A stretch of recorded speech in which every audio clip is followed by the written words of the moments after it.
Mga kababayan, magandang araw sa inyong lahat. Mayroon na namang magandang balita tungkol sa ating modernisasyon.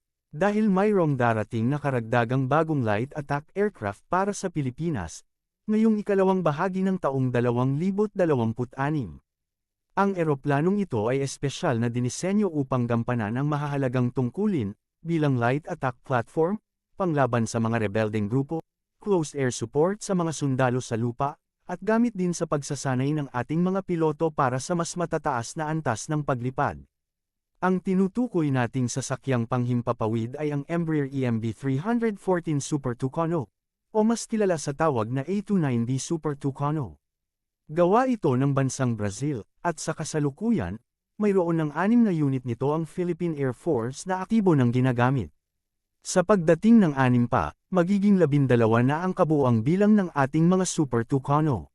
Dahil ito ay gumagamit ng makinang tinatawag na turboprop, marami kaagad ang nagbibigay ng palayaw dito, tinatawag itong tora-tora, o inihahambing pa sa mga eroplanong ginamit noong ikalawang digmaang pandaigdig. Dahil dito, madalas itanong ng marami, bakit ganito ang binibili ng Pilipinas?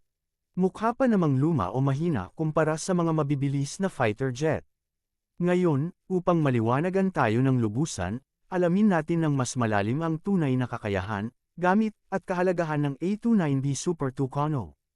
Pero bago natin alamin, huwag kalimutang mag-iwan ng iyong like, subscribe ang ating channel, at pindutin ang bell icon upang maabangan ang ating mga susunod na ulat tungkol sa ating bansa at sa ating sandatahang lakas.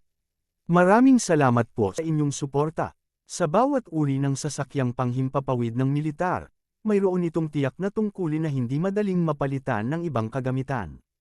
Bilang isang light attack at close air support aircraft, ang pangunahing trabaho ng Super Tucano ay magbigay ng agarang at epektibong tulong sa ating mga sundalong nakikipaglaban sa lupa. Kailangan nating tandaan, hindi ito dinisenyo upang makipagtagisan ng bilis sa mga modernong jet fighter o lumipad sa napakataas na lugar. Ang lakas nito ay nasa kakayahang manatili ng matagal sa isang lugar, lumipad ng mababa ngunit ligtas, at tumpak na wasakin ang mga banta na nagdudulot ng panganib sa ating mga tropa. Kaya nitong wasakin ang mga tangke, mga artillery, mga gusali ng kaaway, at iba pang pasilidad na ginagamit laban sa ating mga sundalo. Hindi lamang iyan, may kakayahan din itong harapin ang mga mabababang lumilipad na sasakyan tulad ng mga helikopter, at maging mas mabagal na eroplano ng kalaban. Sa katunayan, ang bilis nito ay halos doble kumpara sa T-129 attack helicopter na ginagamit din ng ating hukbong himpapawid. Mas malawak din ang sakop ng paglipad nito at mas matagal ang panatili sa ere kumpara sa karamihan ng mga helikopter, kaya mas malaki ang tulong na maibibigay nito sa mahahabang operasyon.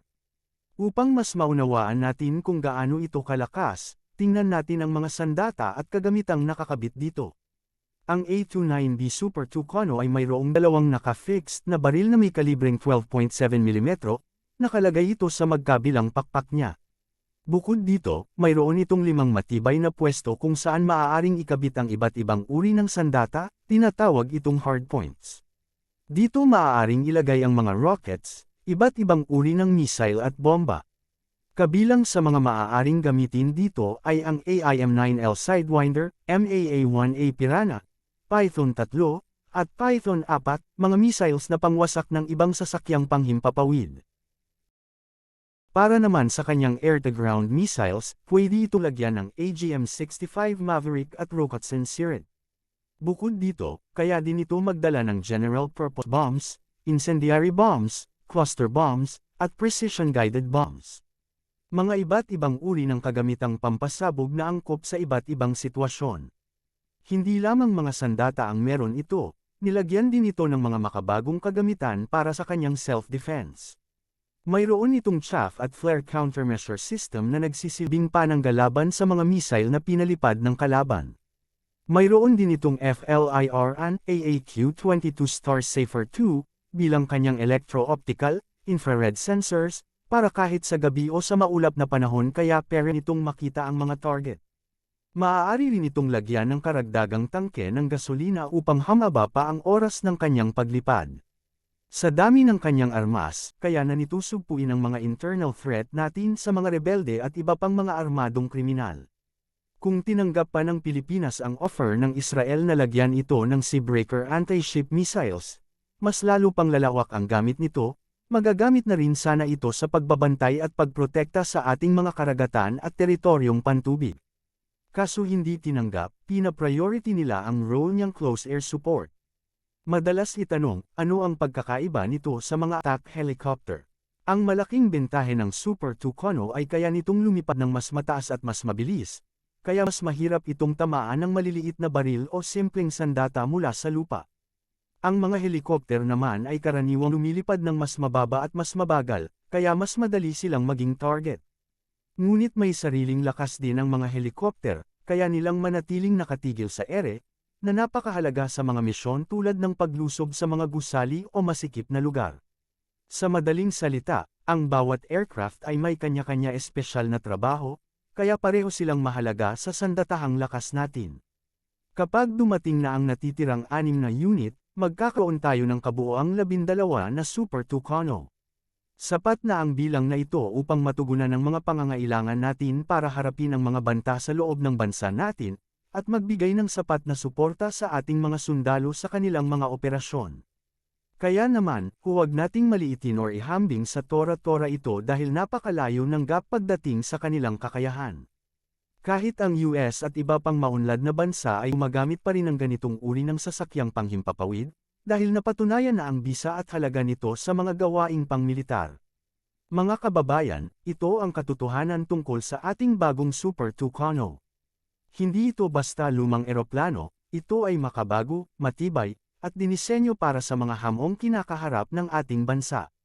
Bahagi ito ng ating patuloy na pagsisikap na palakasin ang kakayahan ng ating sandatahang lakas sa ilalim ng programang pagpapaunlad ng depensa. Sana ay nalinawan kayo at nadagdagan ang inyong kaalaman tungkol sa ating modernisasyon. Ang pagkakaroon ng ganitong kagamitan ay hindi lamang tungkol sa sandata, ito ay tungkol sa kaligtasan ng bawat pamilyang Pilipino, sa kapayapaan ng ating mga komunidad, at sa pagprotekta sa ating soberanya. Yun lang mga kabayan, maraming salamat sa inyong oras at pakikinig. Huwag kalimutang ibahagi ang video na ito sa iyong mga kaibigan at kamag-anak upang malaman din nila ang katotohanan tungkol sa ating depensa. Hanggang sa muli, maraming salamat at mabuhay ang Pilipinas.